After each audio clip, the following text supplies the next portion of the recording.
হৃদয়ে আয়নায় একটা মূর্তি দান করিয়ে নিতাম, একটা অবয়ব দান করিয়ে নিতাম, একটা আকৃতি মনে মনে কল্পনায় ভাসিয়ে নিতাম। চাইতাম আমিও যদি এমন হতে পারতাম, কিন্তু যে হবার নয়। তিনি ছিলেন মধ্যম আকৃতির সুঠাম দেহের অধিকার একটি মানুষ। তার চুলগুলো ছিল ঘাড় পর্যন্ত প্রলম্বিত, হালকা হালকা টুকরা। তিনি যখন চুলের ভিতরে তোয়ালে দিয়ে আশ্রাতেন, মনে হতো মৃদুমন্থর দেখা যায়। তার কপাল ছিল চওড়া, ভ্রুগুলো ছিল ধনুকের মতো বাঁকা, চোখের পাতাগুলো ছিল ফুটন্ত গোলাপি রঙের একটি পাপড়ির মতো। তিনি কখনো বা যখন চোখের পলক ফেলতেন, মনে হতো মৃদুমন্দ বাতাসে গোলাপ পাপড়ি যেন দুল খাচ্ছে। তার চোখের সাদা অংশ ছিল রক্তিমাপা সাদা, তার অংশ ছিল কৃষ্ণ কালো। তার নাকটা ছিল খাড়া, নাকের ছিদ্রগুলো ছিল ছোট ছোট, নাকের নিচে ছিল সরু চিকন গোঁফ, গোঁফের নিচেই সেই গোলাপি রঙের ঠোঁট।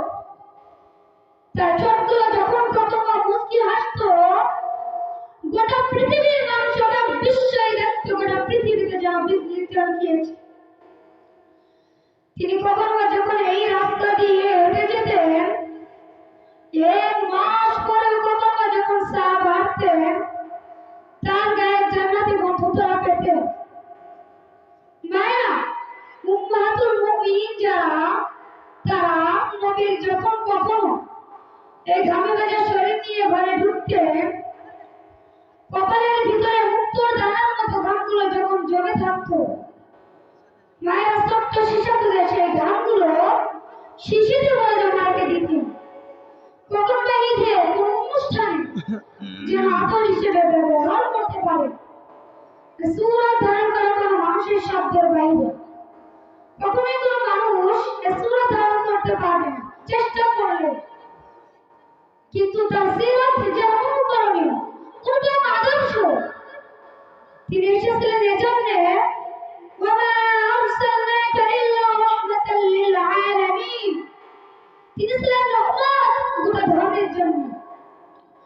যেমন করে আল্লাহ সুবহানাহু ওয়া তাআলা বলেন, ফাবিমা রাহমাতিন মিনাল্লাহি লিনতা লাহুম ওয়ালাউ কুনতা ফাদ্দান গলিযাল কলবি লানফাদ্দু মিন হাওলিক ফা'ফু আনহুম واستغفر لهم وشاورهم في الأمر فإذا عزمت فتوكل على الله إن الله يحب المتوكلين। তিনি এসেছিলেন কেমন করে, কেন তাকে ভালোবাসিব? আল্লাহ তাআলা নিজেই বলেছেন, লাকাদ কানা লাকুম ফি রাসূলিল্লাহি উসওয়াতুন হাসানাহ। তিনি ছিলেন মডেল, তিনি ছিলেন আইডল, তিনি ছিলেন নায়িকা, তিনি ছিলেন অনুপম আদর্শ, তিনি ছিলেন উসওয়াতুন হাসানাহ। তিনি গোটা মানব জাতির জন্য সর্বদিকে সম্ভব। রান্নাঘর থেকে সংসদ ভবন, তার জীবনের ব্যক্তি জীবন, পারিবারিক জীবন, সমাজ জীবন, রাষ্ট্রীয় জীবন, অর্থনৈতিক জীবন, ইন্টারন্যাশনাল রিলেশন, সকল ক্ষেত্রে তিনি ছিলেন আদর্শ, তিনি ছিলেন মডেল, তিনি ছিলেন আইকন। একবিংশ শতাব্দীর সূচনা লগ্নে দাঁড়িয়ে গোটা পৃথিবী যখন জঞ্জালে ক্ষুব্ধ, গোটা পৃথিবীর মহাপথে যখন আজকে কলঙ্কিত, সে শুধু মুসলিম নয়, গোটা পৃথিবীর মহাপথে যখন আজকে অপর মানুষের বুকে নিচে বৃষ্টি হচ্ছে তার জীবন, মানুষগুলো যখন আজকে রক্ত রঞ্জিত তার গোটা দেহ, সে ফিলিস্তিনে দুধ মরুভূমি। আজকে যখন আমার কিশোর ভাইয়ের রক্ত রঞ্জিত, সেই সিরাম নদীর পানি। আজকে যখন চচ্চপটিকের মতো আর্মে কাশ্মীরের ভাইয়ের রক্ত যখন রঞ্জিত, পার্শ্ববর্তী আরাকানের মুসলমানের আজকে উখিয়ার সেই টেকনাফের তাবুর নিচে তারা যখন মানবিকর জীবন যাপন করছে, আজকে বারবার মনে পড়ে সেই নবীজির কথা।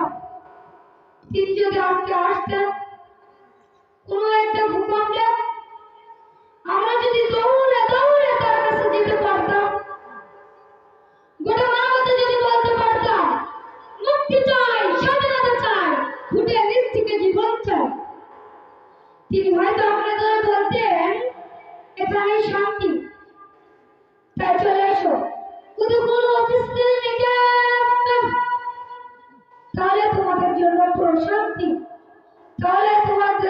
মৃত্যু স্বাভাবিক মৃত্যুর গ্যারান্টি। তাই আসুন আল্লাহ তাআলা আমাদের জীবনের সর্বক্ষেত্রে হযরত মুহাম্মদ সাল্লাল্লাহু আলাইহি ওয়াসাল্লামের আদর্শকে বাস্তবায়নের মাধ্যমে নবী প্রেমের দৃষ্টান্ত স্থাপন করে তৌফিক দান করুন। সকল মিলে